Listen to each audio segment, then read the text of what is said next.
Tengo 99 años. No digo eso para impresionar a nadie. Lo digo porque el tiempo cambia la manera en que uno observa la realidad. Cuando has vivido casi un siglo, las ilusiones se caen solas. Solo permanecen las verdades que funcionan. He pasado más de 7 décadas invirtiendo.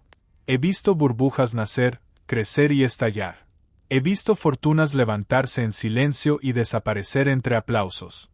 Hoy, mi patrimonio ronda los $2.500 millones. Pero eso no es lo interesante. Lo relevante es algo que casi nadie menciona. Hubo un momento en mi vida en el que empecé un año con menos que nada. No poco dinero. No escasez temporal. Hablo de patrimonio negativo. Deudas por todas partes. Sin estabilidad. Sin red de protección. Sin margen para errores. Aquel punto ocurrió en 1962. Yo tenía 38 años. Ese año estaba divorciado, endeudado y completamente quebrado. Para empeorar la situación, atravesaba el evento más devastador que un padre puede enfrentar. Mi hijo de 9 años estaba muriendo de leucemia. No tenía recursos suficientes para pagar el tratamiento médico adecuado. Esa impotencia no se olvida jamás. Ese tipo de experiencia te arranca cualquier romanticismo sobre la vida, el dinero o el éxito. Eso fue tocar fondo. No el tipo de fondo que se arregla con frases optimistas o pensamientos positivos. Era el fondo real. El que no tiene atajos. Por eso, cuando alguien me pregunta hoy qué haría si comenzara el año 2026 con $0, no necesito imaginarlo.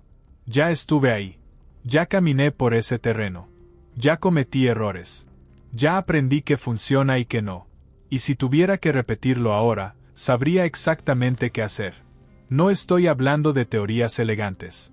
Tampoco de motivación vacía. No creo en discursos que hacen sentir bien durante 5 minutos y luego desaparecen. Me refiero a un plan concreto, basado en décadas de decisiones reales, bajo condiciones reales, con consecuencias reales. Ese plan no depende de si la economía va bien o mal. No necesita que el mercado esté en máximos. No exige suerte. Funciona si tienes 25 años o 55. Funciona porque se apoya en principios, no en modas. La mayoría de las personas cree que empezar sin dinero es el problema principal. Están equivocados. El verdadero problema es no tener un sistema. Improvisan. Copian comportamientos de gente que nunca acumuló nada y luego se preguntan por qué siguen atrapados. Empezar desde cero no es una condena. De hecho, puede convertirse en una ventaja poderosa si se utiliza correctamente. Y hay 3 razones claras para ello. La primera ventaja es la libertad para asumir riesgos. Cuando no posees nada, no tienes nada que defender. No hay una casa cara que mantener, ni un estilo de vida que proteger, ni apariencias que sostener. Esa ausencia de carga te permite moverte rápido. Y la velocidad, cuando se combina con pensamiento racional, es una herramienta extraordinaria. He visto a muchas personas con ingresos altos completamente paralizadas. Ganan $300,000 al año, pero gastan casi todo. Viven con miedo constante de perder su automóvil de lujo o la escuela privada de sus hijos. Son prisioneros de su propio consumo. Quien empieza sin nada no sufre ese problema. Puede cambiar de rumbo sin pedir permiso. La segunda ventaja es que los errores cuestan poco. Cuando alguien con grandes recursos se equivoca, el impacto es enorme. Cuando yo cometo un fallo hoy, la pérdida puede ser de millones. Cuando Warren se equivoca, la cifra puede ser aún mayor. Pero cuando tú empiezas desde abajo, fallar cuesta cientos, quizá miles. Eso no es una tragedia. Es educación. Ese bajo costo del error permite experimentar. Probar distintos enfoques. Ajustar.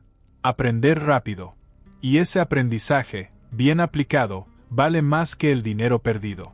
La tercera ventaja es que el interés compuesto todavía no ha trabajado en tu contra.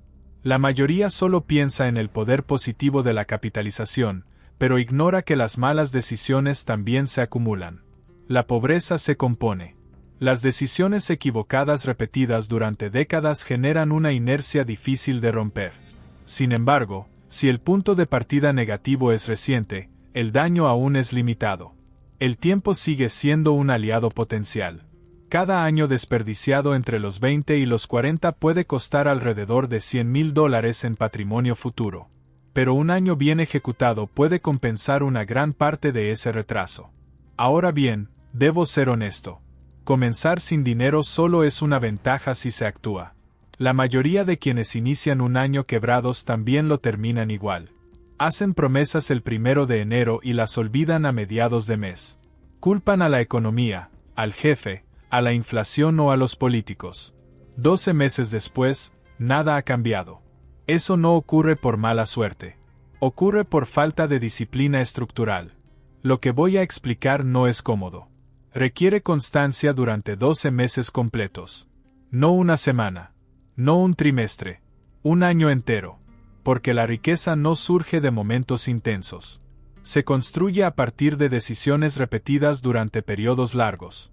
Si sigues el esquema que voy a describir, al finalizar el año tendrás ahorro, ingresos que antes no existían y una dirección clara. No una fantasía, sino una trayectoria. Este método funcionó cuando yo estaba arruinado en los años 60. Funcionó cuando mi firma aún era pequeña. Funciona hoy. Y seguirá funcionando porque se basa en comportamiento humano, no en circunstancias externas. El plan completo se divide en 7 pasos. Cada uno se apoya en el anterior. Al finalizar, sabrás exactamente qué hacer mes a mes, sin confusión ni excusas. Pero todo empieza con una verdad incómoda. Si comienzas el año sin dinero, es porque el dinero sale de tu vida más rápido de lo que entra. Hasta que eso no se detenga, nada más importa. Por eso, el primer movimiento no tiene que ver con ganar más. Tiene que ver con detener la hemorragia. Cuando desperté quebrado, lo primero que hice fue enfrentar la realidad sin adornos. Anotar cada gasto, cada salida innecesaria, cada hábito que drenaba recursos. Y luego, eliminar sin piedad todo lo que no era esencial. No se trata de castigo eterno. Se trata de un sacrificio temporal. 12 meses de incomodidad a cambio de recuperar el control financiero. La mayoría no está dispuesta a pagar ese precio. Prefieren mantener pequeñas gratificaciones mientras su situación se deteriora. Yo aprendí muy temprano que nadie merece comodidades cuando no puede sostenerlas. Cada dólar que no se gasta hoy se convierte en una herramienta mañana. Cada decisión austera crea margen. Y el margen es lo que permite pensar con claridad. Este es el punto donde muchos abandonan mentalmente. Pero también es el punto donde todo cambia para quienes perseveran. Aquí es donde comienza la reconstrucción real. Cuando una persona decide detener la pérdida constante de dinero, ocurre algo curioso. Por primera vez en mucho tiempo, deja de sentirse perseguida por el calendario. El reloj deja de ser un enemigo. Esa sensación no surge por magia. Aparece cuando el gasto deja de dominar cada decisión. Si comenzara enero sin un solo dólar, mi prioridad absoluta sería reducir mi estructura de vida al mínimo funcional. No al mínimo cómodo. Al mínimo viable.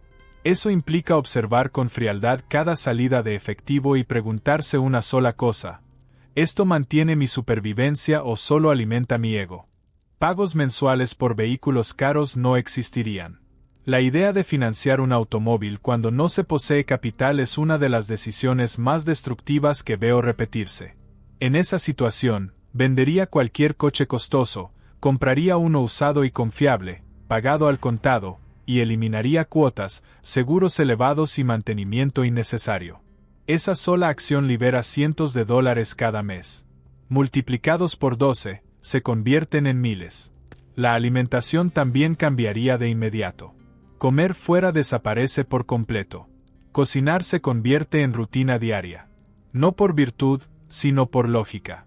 Arroz, legumbres, huevos, verduras simples, proteínas económicas. El cuerpo funciona igual. La cuenta bancaria, mejor. Suscripciones digitales, membresías, servicios automáticos, todo aquello que drena pequeñas cantidades de forma silenciosa se elimina sin debate. El cerebro humano subestima esos costos porque no duelen de golpe. Pero son exactamente esos goteos los que mantienen a la gente estancada durante años. No estoy sugiriendo una vida miserable. Estoy describiendo una estrategia de recuperación. 12 meses de disciplina compran décadas de tranquilidad. Esa ecuación siempre ha sido clara para mí. La mayoría de las personas argumenta que merece disfrutar mientras atraviesa dificultades. Esa narrativa es peligrosa. El disfrute sin base económica es una ilusión financiada por el futuro. Y el futuro siempre cobra intereses. Una vez que el flujo negativo se detiene, recién entonces aparece la segunda fase. Aquí es donde muchos se equivocan gravemente, creen que invertir resolverá el problema. No lo hará. Nadie sale de la pobreza invirtiendo pequeñas cantidades mientras sus ingresos siguen siendo bajos. Durante febrero y marzo, mi enfoque sería uno solo: aumentar entradas de dinero de forma agresiva. No elegante. No perfecta. Efectiva. La prioridad no sería encontrar un empleo ideal ni una vocación profunda. Eso puede esperar. En ese momento, el objetivo es generar capital inicial. Y el capital proviene de vender tiempo, habilidades o esfuerzo al mayor precio posible. El primer paso sería identificar la capacidad más valiosa que poseo ahora mismo. No la que deseo tener, sino la real. Escritura, diseño, programación, ventas, reparación, conducción, cualquier actividad que el mercado remunere hoy. Luego, ofrecerla sin romanticismo. Trabajaría más de un empleo. Uno principal durante el día, el mejor pagado disponible. Otro por las noches, aprovechando habilidades específicas. Fines de semana ocupados con tareas adicionales que sumen flujo constante. No por ambición, sino por urgencia estratégica. 70 horas semanales durante 8 semanas no destruyen a nadie. Lo que destruye es llegar a la vejez sin opciones. El cansancio temporal es un precio pequeño comparado con la inseguridad permanente. Durante esos 2 meses, cada dólar extra se ahorra. No se celebra. No se gasta. El objetivo es llegar al inicio de abril con al menos $5,000 líquidos. Esa cifra no es arbitraria. Representa el primer punto donde la mente cambia. Con dinero disponible, aunque sea poco, la psicología se transforma. La desesperación cede. La toma de decisiones mejora. Se comienza a pensar en términos de opciones, no de supervivencia inmediata. Al llegar abril, el impulso natural es querer invertir. Resistiría ese impulso. He visto demasiadas personas arruinar su progreso por actuar antes de tiempo. Sin una base de seguridad, cualquier imprevisto obliga a liquidar inversiones en el peor momento posible. Por eso, entre abril y junio, la misión sería construir un muro de protección. Un fondo de emergencia real. $10,000 en efectivo. No para crecer. Para resistir. Muchos expertos critican esta idea. Hablan de inflación, de oportunidades perdidas, de rendimiento bajo. Esos argumentos ignoran una realidad fundamental. Quien ha vivido escasez sabe que la peor posición financiera es no tener liquidez cuando surge un problema. Ese fondo no es un activo financiero. Es un estabilizador emocional. Permite rechazar malos trabajos, negociar mejores condiciones y enfrentar eventos inesperados sin volver a endeudarse. Durante esos meses, el comportamiento no cambia. Ingresos elevados, gastos mínimos. La diferencia es el destino del dinero. Se acumula hasta alcanzar $15,000 totales, 10,000 intocables y 5,000 disponibles. Al llegar a ese punto, algo profundo ocurre. La ansiedad disminuye. El miedo pierde influencia. Las decisiones ya no nacen del pánico. Nacen del análisis. Recién entonces aparece la siguiente etapa: invertir, pero no donde la mayoría mira. No en activos financieros tradicionales. No todavía. Julio y agosto estarían dedicados a la inversión más rentable posible en ese momento: aumentar la capacidad de generar ingresos. La matemática es simple. Gastar una cantidad moderada para multiplicar el valor de la hora trabajada produce retornos imposibles de igualar en mercados tradicionales. Certificaciones, licencias, formación técnica, herramientas profesionales. Cualquier recurso que permita pasar de $20 a $35 por hora justifica la inversión. El retorno no es teórico. Es inmediato y recurrente. También destinaría capital a poseer los medios de producción personal. Equipos, software, herramientas físicas. Depender menos de terceros aumenta el control sobre los ingresos. Una parte se reservaría para relaciones estratégicas. Eventos, encuentros, comidas con personas que ya se encuentran donde uno desea llegar. No por simpatía, sino porque las oportunidades importantes siempre llegan a través de personas. Al finalizar agosto, el ingreso mensual debería ser notablemente superior al de enero. No por suerte, por diseño. Ese aumento prepara el terreno para lo que realmente cambia la trayectoria financiera, construir flujos que no dependan exclusivamente del tiempo, pero eso viene después. Por ahora, lo esencial es comprender esto: ninguna transformación ocurre de golpe.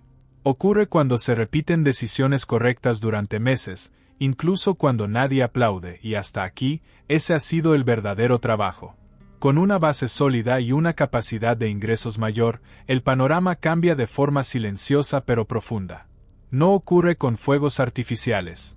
Ocurre con calma. Y esa calma es una señal inequívoca de que las decisiones comienzan a ser correctas. A partir de septiembre, el foco deja de estar únicamente en sobrevivir y pasa a centrarse en construir algo que funcione incluso cuando no estoy presente.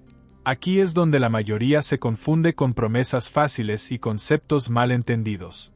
Cuando hablo de ingresos que no dependen del esfuerzo diario, no me refiero a fantasías vendidas por personas que nunca construyeron nada real.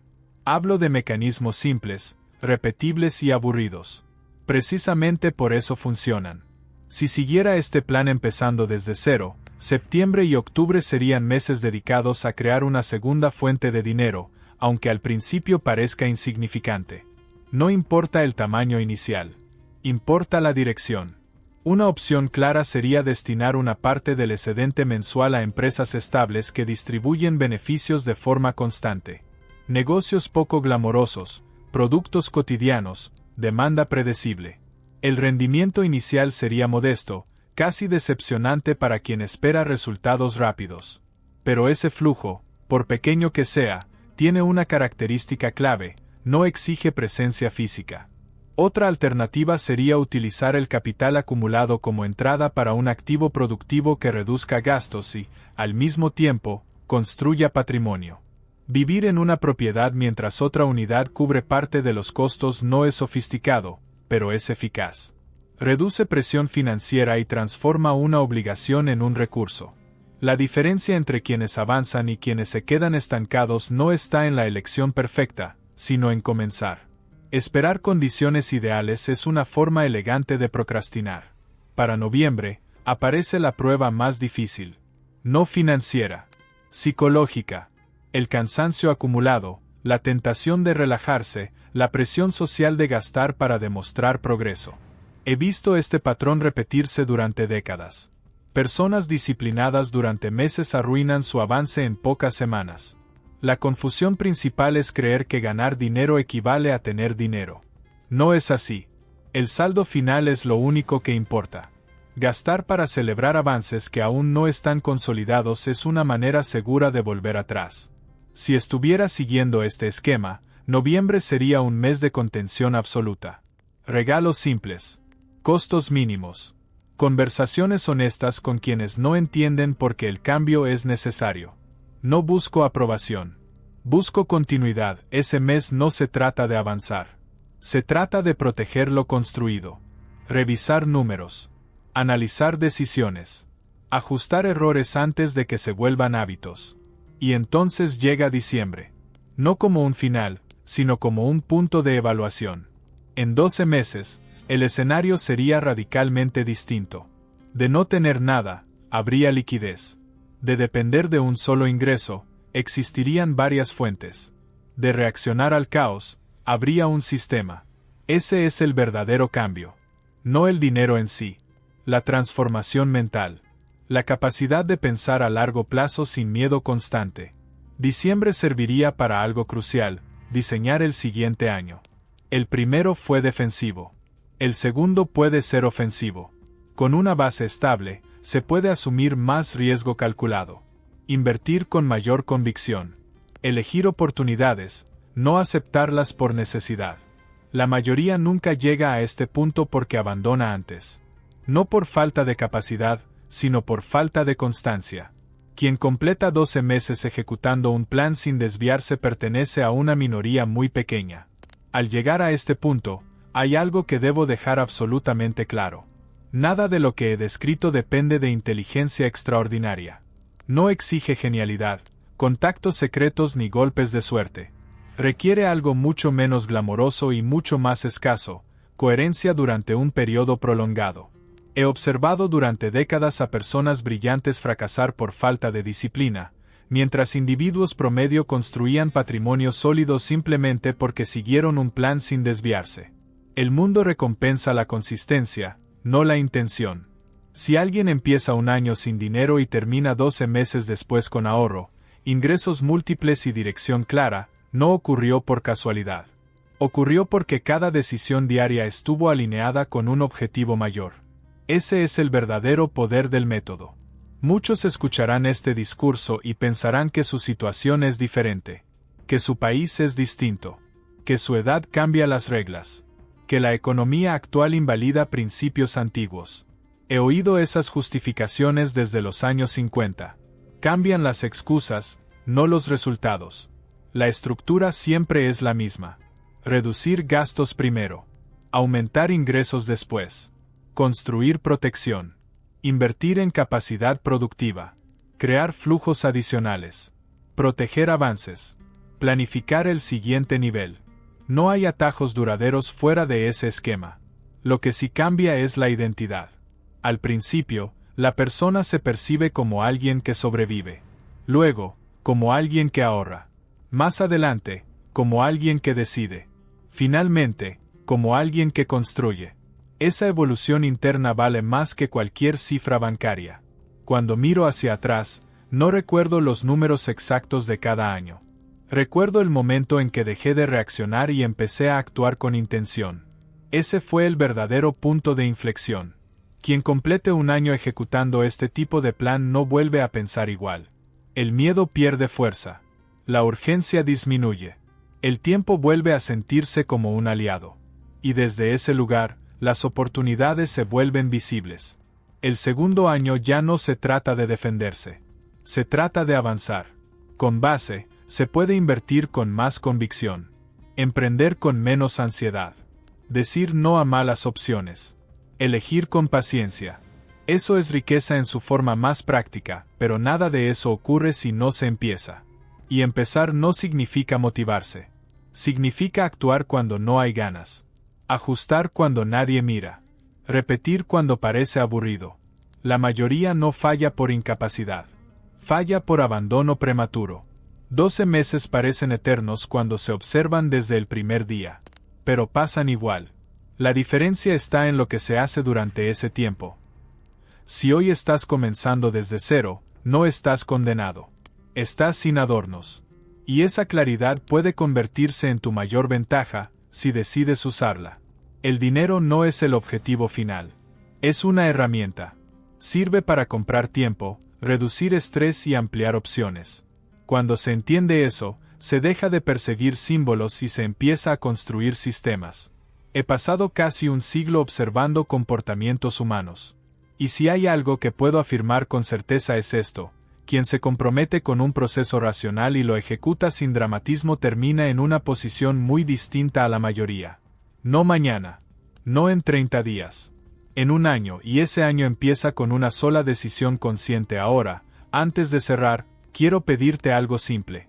Si este contenido te aportó claridad, suscríbete al canal. Dale like al video para que más personas puedan verlo. Y deja en los comentarios una reflexión sobre tu situación actual o una experiencia relacionada con el tema. Leer esas historias ayuda a otros a empezar. Gracias por escuchar.